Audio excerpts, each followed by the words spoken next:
Good morning, students. Good morning. May we ask Miss Kalisagan to lead us in prayer, please? Amen. Okay, before you take your seats, kindly straighten up your columns and have your chairs properly aligned. Pick up any traces of papers within your areas, trash.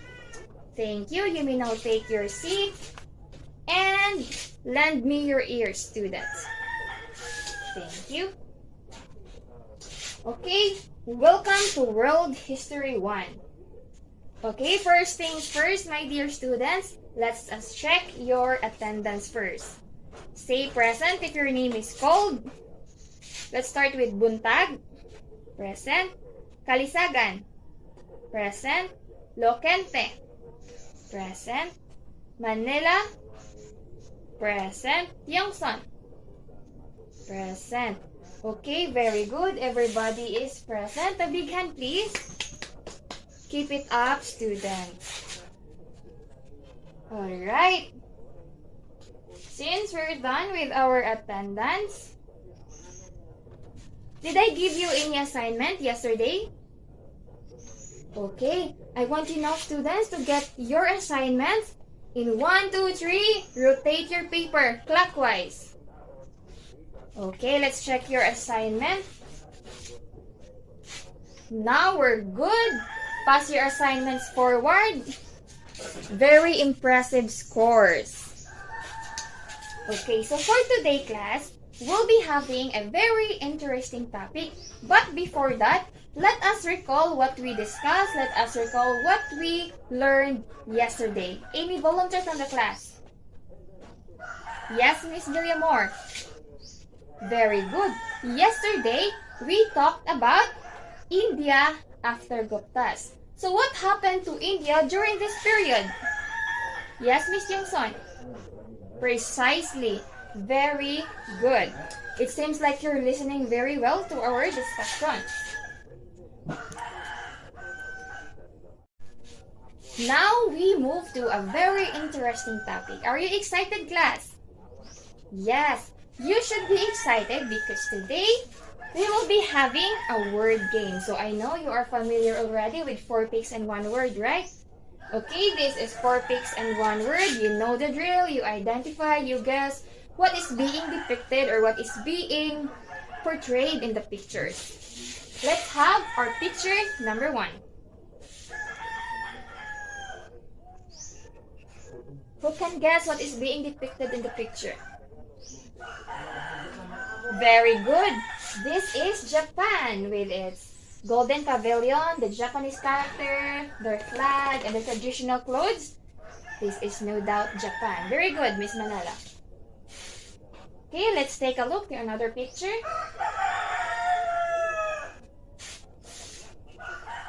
Yes, very good, Minya. This is Korea. Their famous bibimbap and their Korean dramas. This is no doubt Korea. Thank you. The last but not the least, guess the picture. Very good, Miss Lokente. This is China. The Great Wall of China on the left, the Chinese dragon, and then their traditional clothes and their flag.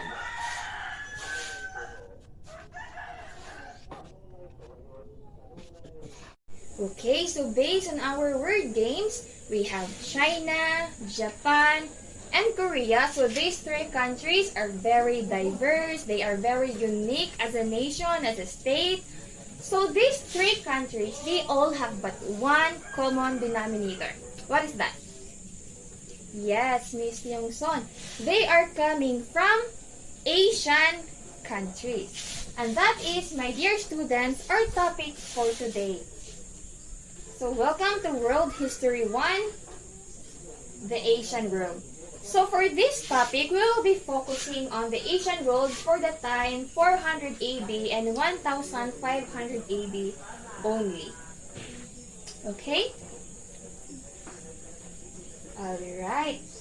So we will be covering 3 sections. China reunification, the Mongols in China, early Japan and Korea.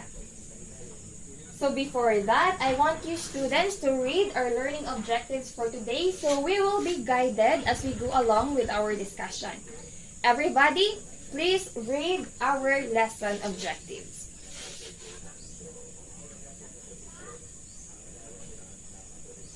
Okay, thank you. So since we are 30 in our class, I want you students to group yourselves into 3 groups. So 3 groups with 10 members. So I will let you watch a short video about the history of China. And then you are going to ponder, you are going to reflect your ideas, how this history changes China today. Okay? So let's have the video first.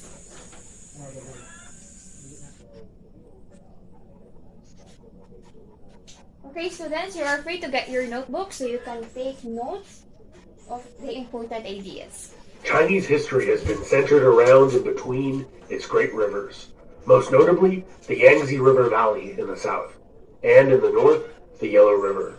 Even in Neolithic times, the fertile plains surrounding the rivers could support large populations, with large surpluses of food, enabling these Stone Age cultures to cultivate a variety of crops and domesticated animals, while becoming increasingly sophisticated. The Lung Shan introduced silk production, and created a refined form of strong, yet extremely thin pottery, with near machine-like precision. These early peoples were extremely vulnerable to the flooding of these great rivers. Many thousands could die from an unexpected flood. From the Lun Shan evolved the semi-mythical Xia dynasty, who was able, through sophisticated irrigation techniques, protect the cities from flooding, and further increase crop yields. This possibly enabled the first emperors to rule over multiple peoples, ensuring they were fed and protected from natural disasters, and they were said to have the mandate of heaven. The Xia would be conquered by the Shang. These extremely warlike people brought the Middle Kingdom fully into the Bronze Age, and into history, because they were the first to begin to widely use writing. They were known for their cruelty and incorporated vast amounts of slaves into their armies. They would be conquered by the Zhou dynasty, whom were aided by many slaves defecting from the Shang to join their cause. The long-lived Zhou dynasty saw the development of some fundamental institutions within society, chiefly the philosophies of Taoism that advocated humility and religious piety to live a harmonious and fulfilling life, and Confucianism that emphasized living a rational life to be most fulfilled. A complex feudalistic system also developed, where 70 quasi-independent states paid homage to a single emperor. Over the centuries, these states developed independent cultures and identities, and the Zhou Empire... That's it for the video. Now may we call on Group 1 to present their group's ideas. Okay, Group 1, take the floor.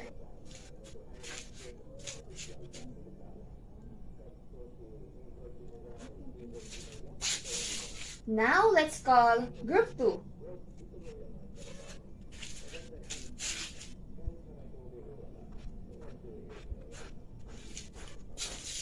Thank you. Okay, the last but not the least, we have Group 3.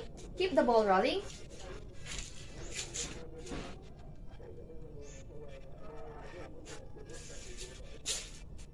Okay, thank you, Group 1, Group 2, and Group 3. That was impressive. I am impressed. Okay, so it seems that you have now prior knowledge to our discussion for today. Okay, so eyes in the front, students. So who can guess what this picture is? Yes, Miss Kalisagan. Very good. This is Yangtze River, also called Wanghe River. So Chinese history, as you have watched in our video, Chinese history has been centered around its great rivers. So we have here, most notably, the Yangtze River and this river. Okay, this is the Yellow River. So even in the Neolithic times, the fertile plains surrounding these rivers could support large populations. So that's how important river valleys are in the early civilization, specifically in China.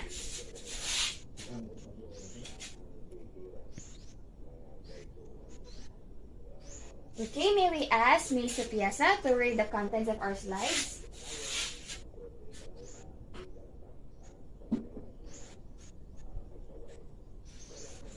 Okay, so thank you. So this justify why we use the term reunification. Because China in 581, they were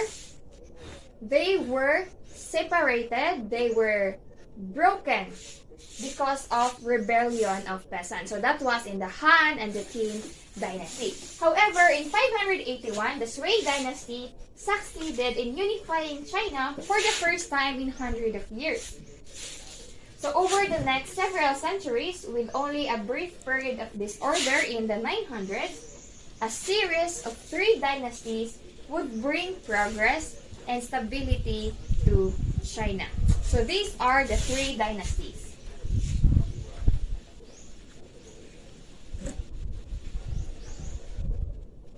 Okay, so the 3 dynasties are the Sui dynasty, the Tang dynasty, and Song dynasty. So these 3 dynasties restored peace and stability to China between periods of disorder, between periods of constant civil wars and chaos. Okay, so let's hit on our first dynasty. We have the Sui dynasty. So Sui dynasty class, they did not last long. They only lasted for 37 years. And this emperor, Sui Yangdi, he was the second and the last emperor in the Sui dynasty. So Sui dynasty, they managed to unite China once again under the emperor's authority. So Sui Yangdi, Emperor Yangdi, completed the Grand Canal, a cruel and inefficient leader which provokes rebellion and put end to the dynasty. Yes, you're acknowledged, Miss Locante. Okay, very good question from Miss Locante. So why was Sui Yangdi claimed as cruel and inefficient leader when in fact he completed the Grand Canal under his rule? That is because Emperor Sui Yangdi uses forced labor to build that Grand Canal. And his purpose for building that Grand Canal is not for the people, but to keep an eye on his empire. And aside from that, he lacked military management in prowess, he was greedy and corrupt as an emperor. And that character of Sui Yangdi, of Emperor Sui Yangdi, causes the demise of the dynasty. Again, Sui dynasty among the 3 dynasties is the shortest.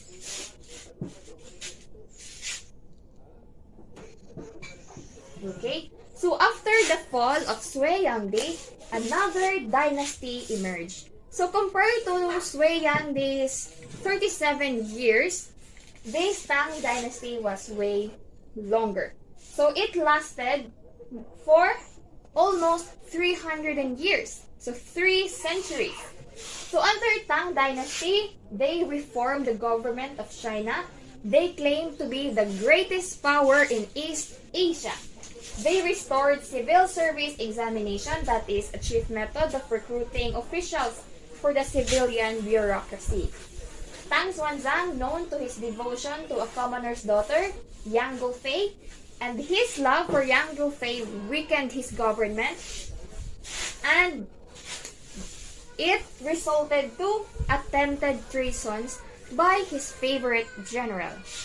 So they hired Uyghurs to fight for the dynasty. However, continued unrest led to its collapse in 907. So one of the memorable events happened under the Tang dynasty was the tragic love story of Emperor Tang Xuanzang and Yang Guofei.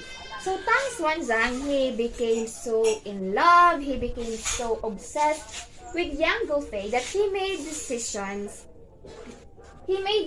that could weaken his government. Like for example, he appointed Yang Guofei's family to highest government officials.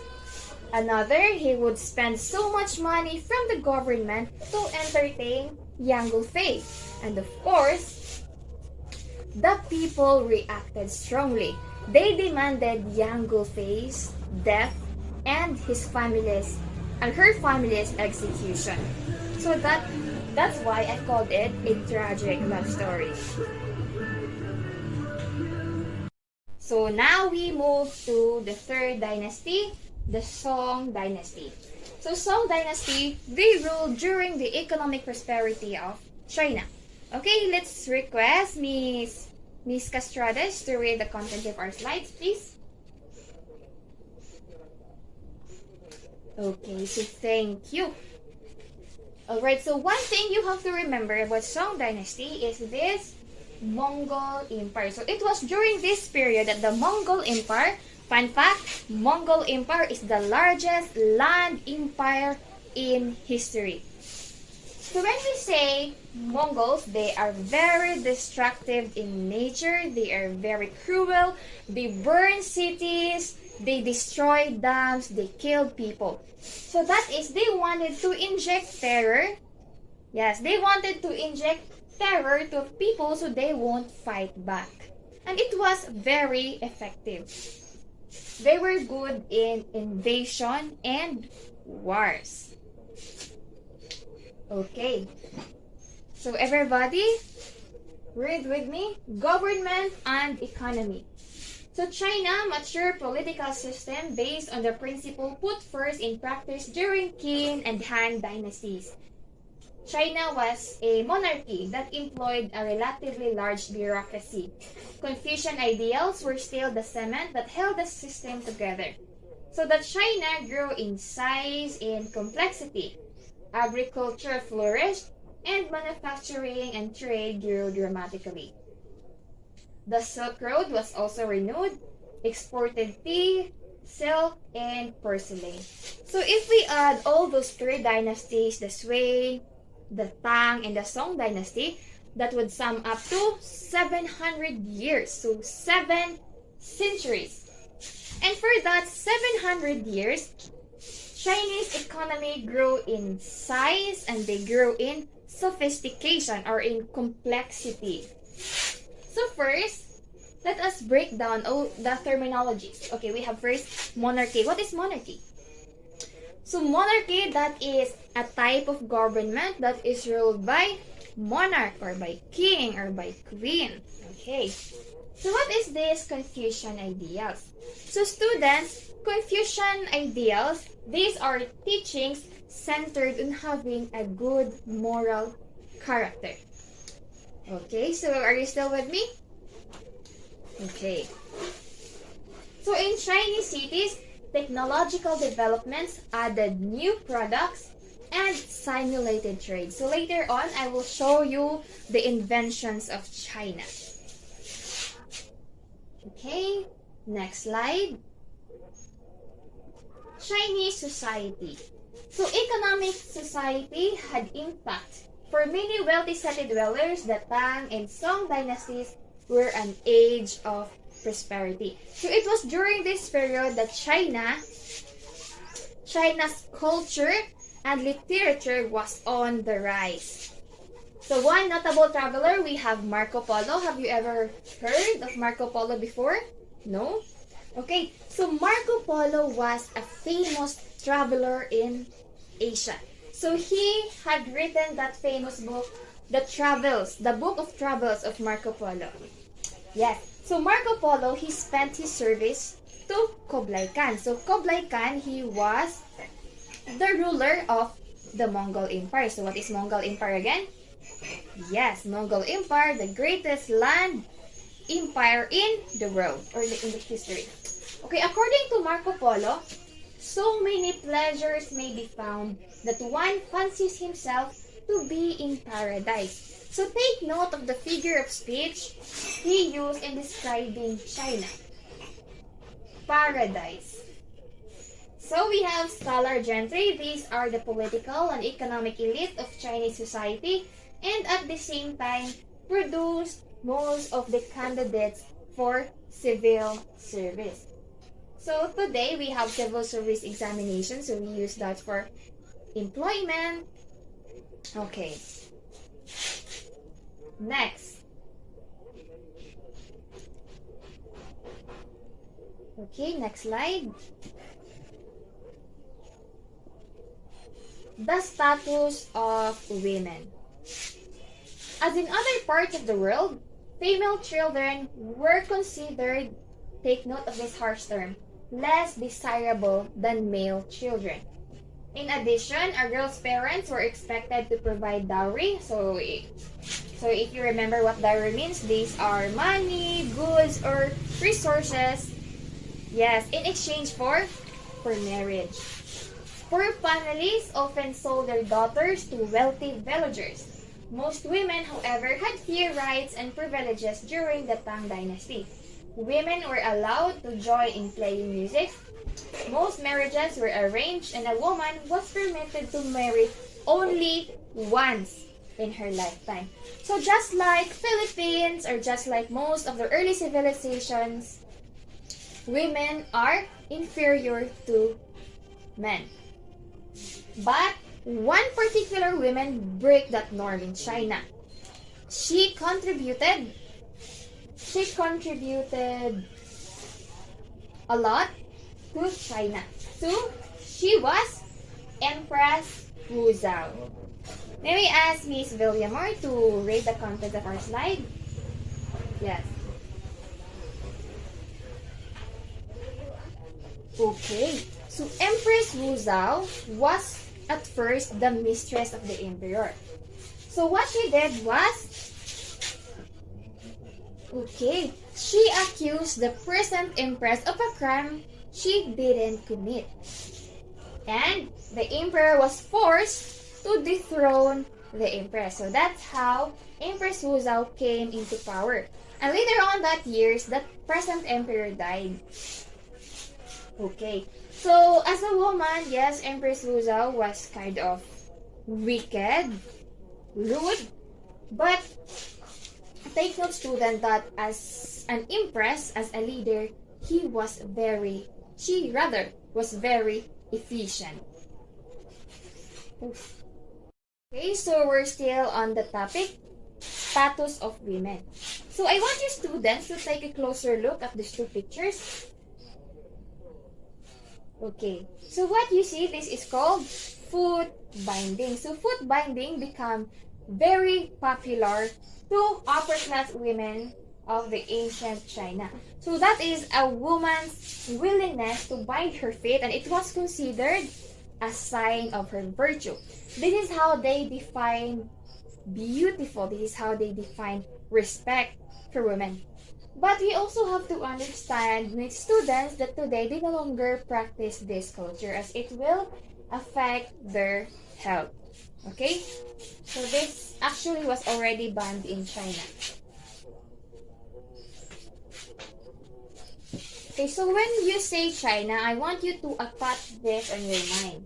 The four great inventions of China, we have paper, compass, printing, and gunpowder. So these are very important inventions in early China, especially for wars. So this gunpowder was used to make explosives in fire lancer and also woodblock printing for communication and compass to navigate explorers. Okay, for our assessment, I want you students to get 1/2 crosswise and answer our assessment. Okay? I will give you 5 minutes to answer.